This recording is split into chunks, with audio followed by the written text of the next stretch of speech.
안녕하세요. 소아청소년과 전문의 정임입니다. 지난번에는 수유와 이유식 합해서 천 넘기지 말아야 하는지를 분유 수유아의 경우에 대해서 말씀드렸습니다.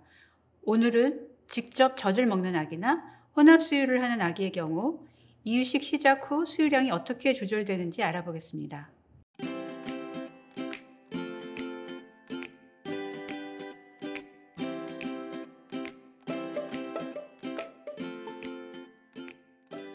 첫 6개월 동안 젖만 먹일 때는 아기의 성장, 특히 체중 증가로 전량을 알 수 있습니다.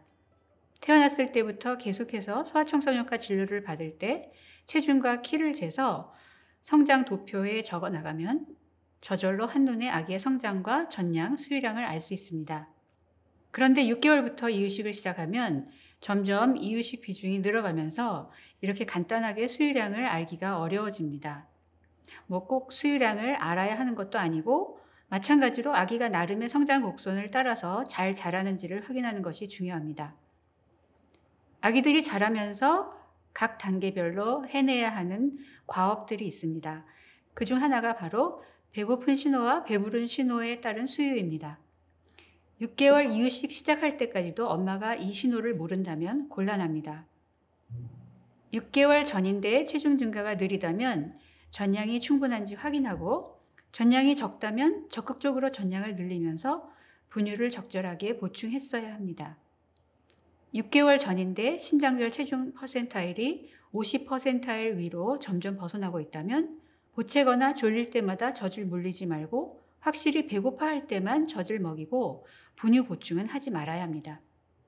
이렇게 해서 이유식 시작 전까지 적정 성장, 즉 체중 증가와 적정 신장별 체중을 유지하면 이유식을 편하게 진행할 수 있습니다. 6개월 이유식 시작할 때 아기가 나름의 성장 곡선을 따라서 잘 자라고 있다면 대부분 배고플 때 먹고 배부를 때 그만 먹고 있다고 볼 수 있습니다. 6개월 이유식을 시작하면 성장 양상이 확 달라질 수도 있기 때문에 이유식 시작 직전까지 아기의 성장 곡선 추이를 꼭 알고 있어야 이유식 시작 후 적정 수유량을 가늠할 수 있습니다. 6개월 이유식 시작 전까지 꼭 해야 할 일이 또 있는데 젖 물고 자는 습관과 밤중 수유를 끊고 먹고 자고 노는 생활 리듬을 만들어주는 것이 좋습니다. 시도 때도 없이 먹고 자던 신생아 때와는 달리 이제는 어느 정도 예측 가능한 일상이어야 아기도 훨씬 편하게 적응할 수 있습니다.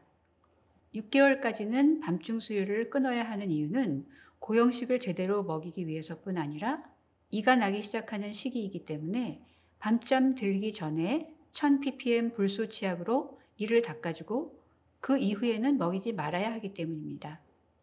6개월 이유식 시작할 때 아직도 배고픈 신호를 모르고 혹은 아직도 젖을 물고 자거나 밤중 수유를 하고 있다면 그건 마치 초등학교에서 중학교에 올라가는데 아직 산수를 못하는 것과 비슷합니다. 엄마랑 아기랑 나머지 공부를 해야 할 수도 있기 때문에 그 나이에 해야 하는 것은 그 나이에 하고 넘어가는 게 훨씬 수월합니다. 6개월의 이유식을 시작한 후에도 적정한 이유식과 수유량의 척도는 언제나 아기의 성장, 즉 신장별 체중과 체중, 그리고 키 성장입니다. 먼저 젖만 먹던 아기라면 이유식 양이 늘고 질감이 점점 더 고체 형태가 돼서 열량과 영양 농도가 높아지면 수유 횟수나 시간이 줄어듭니다. 혼합 수유하라면 분유 보충량을 서서히 줄여서 끊고 모유 수유는 유지하다가 마찬가지로 조절합니다. 그렇다고 하루 총 수유 시간을 계산할 필요는 전혀 없습니다. 수유 시간과 수유량이 절대로 비례하지 않으니까요. 이유식을 시작하기 전에 체중 증가가 느렸던 아기는 모유 수유량을 유지하기 위해서 이유식보다 수유를 먼저 하는 것이 좋습니다.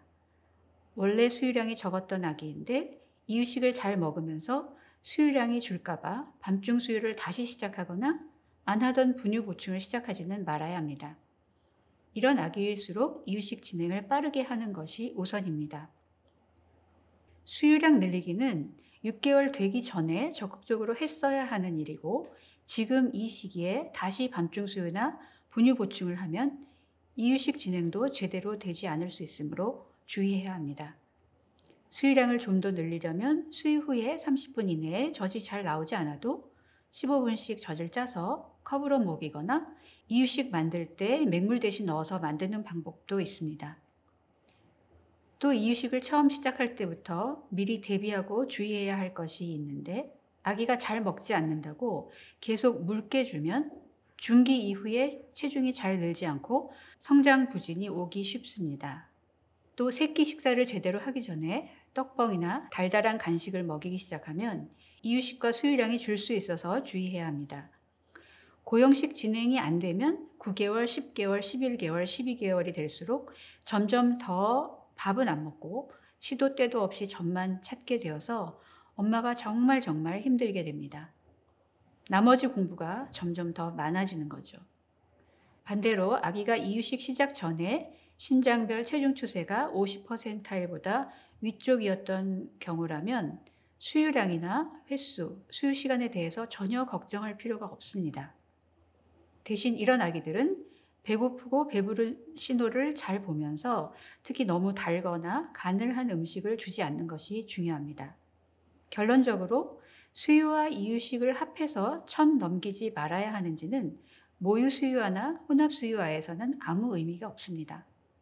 이유식 시작 후에는 직접 수유량을 정확하게 가늠하기가 어렵기 때문이죠. 수유량, 이유식 양이 아니라 아기가 잘 자라는지를 살펴보시면 됩니다.